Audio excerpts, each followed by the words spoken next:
দর্শক, পশ্চিমবঙ্গে শেষ হলো বিধানসভা নির্বাচনে বিজয়ী সদস্যদের শপথ গ্রহণ।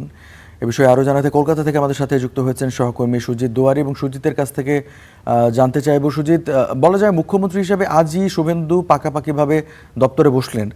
তিনি তার কাজের অগ্রাধিকার সম্পর্কে কিছু জানিয়েছেন কিনা, এবং দুদিন আগেও রাজ্যের বিভিন্ন জায়গায় মুসলিম অধ্যুষিত এলাকায় হামলা ভাঙচুর এগুলোর ঘটনা ঘটেছে। এখন সে বিষয়ে শুভেন্দুর কি বার্তা বা বিজেপির পক্ষ থেকে কি বার্তা দেওয়া হচ্ছে একটু জানাবেন। আপনাকে জানিয়ে রাখি যে মুখ্যমন্ত্রী হিসেবে শুভেন্দু অধিকারীর পথ চলা শুরু হলো এবং তারা একেবারে ঠিক করে নিয়েছেন কোন জায়গা থেকে কাজকর্ম চালানো শুরু করবেন। প্রথমত নবান্নের সভাঘরে একটি সভা করার কথা রয়েছে তার, এবং কর্মীদের নিয়ে বৈঠক করার কথা রয়েছে। যতক্ষণ না রাইটার্স এর যে বিল্ডিং রেডি হচ্ছে সেটা আর কাজ সম্পূর্ণ হয়, ততক্ষণ এই সভা কিন্তু চলবে ওখানে।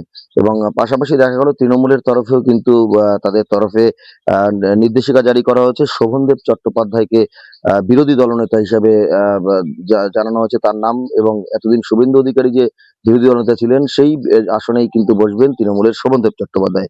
এছাড়া ডেপুটি লিডার রয়েছে অসীমা পাত্র এবং নয়না বন্দ্যোপাধ্যায়। এই দুজনকে বিরোধী লিডার করা হয়েছে, এবং চিফ হুইপ করা হয়েছে, অর্থাৎ মুখ্য সচেতক করা হয়েছে ফিরহাদ হাকিমকে, যিনি কলকাতা মেয়র ছিলেন। এইভাবে কিন্তু সাজানো হয়েছে দলের যে কাঠামো থাকবে বিধানসভাতে সেটাই।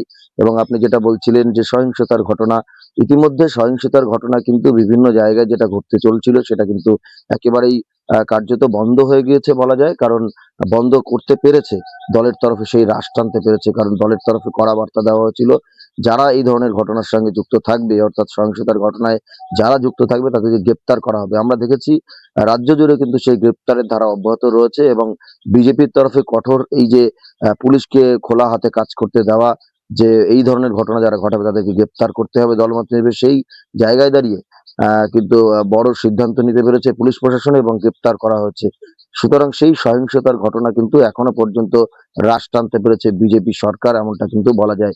রোজু, আপনাকে জানিয়ে রাখি যে আম, আহ, গতকাল তিনি মুখ্যমন্ত্রী নির্বাচন হওয়ার পর শুভেন্দু অধিকারী তিনি জোড়াসাঁকোতে যেমন গিয়েছিলেন, তেমনি আরো কয়েকটা জায়গায় গিয়েছিলেন, এবং সাধারণ মানুষের সরকার হবে এবং তারা মিশতে চান সাধারণ মানুষের সঙ্গে, একেবারে আম জনতার সরকার হবে, এই বার্তা কিন্তু দেওয়া হয়েছে প্রতিটি জায়গায়। এবং প্রধানমন্ত্রী নরেন্দ্র মোদীর সামনেই কিন্তু তিনি শপথ নেওয়ার পর নরেন্দ্র মোদীও দেখা যায় তাকে বুক চাপড়ে দিচ্ছেন, অর্থাৎ কোথাও যেন বিজেপির যে এতদিনের আশা আকাঙ্ক্ষা সেটাও পূরণ হলো এই শপথ গ্রহণের অনুষ্ঠানের মাধ্যমে, এবং রাজ্যে পদ্মফুল ফোটার মাধ্যমে। 207টি আসন নিয়ে যে সরকার গঠন হয়েছে, সেই সরকারের প্রাথমিক লক্ষ্য হবে যে গত সরকারকে যারা বিদায় দিয়েছে যে ইস্যুগুলো নিয়ে, সেই ইস্যুগুলোকে ওভারকাম করা, অর্থাৎ কর্মসংস্থান যেমন ইস্যু থাকবে, তেমনি থাকবে সাধারণ মানুষের স্বাস্থ্য পরিষেবা কতটা কি দিতে পারে, রাস্তাঘাট, চাকরির ক্ষেত্রে যে দুর্নীতি যেটা হয়েছিল সেটা বন্ধ করা,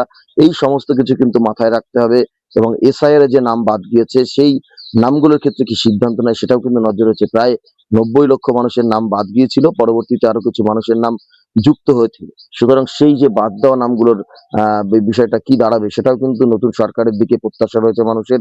এবং নতুন সরকারের কাছে আরো একটা বিষয় যেমন বলছেন যে নারী নিরাপত্তা, মহিলারা মূলত আমরা যেটা কথা বলেছিলাম গতকাল, যাদের বক্তব্য নিয়েছিলাম তারাই বলছেন যে নারীদের নিরাপত্তা রাখতে হবে, অর্থাৎ নারী সুরক্ষা কোথাও যেন সমস্যা হয়ে দাঁড়িয়েছিল, সেই জায়গায় দাঁড়িয়ে এই বিষয়টির উপর বেশি করে জোর দেওয়া হয়েছে। রঞ্জু। সুজিত, আপনাকে ধন্যবাদ।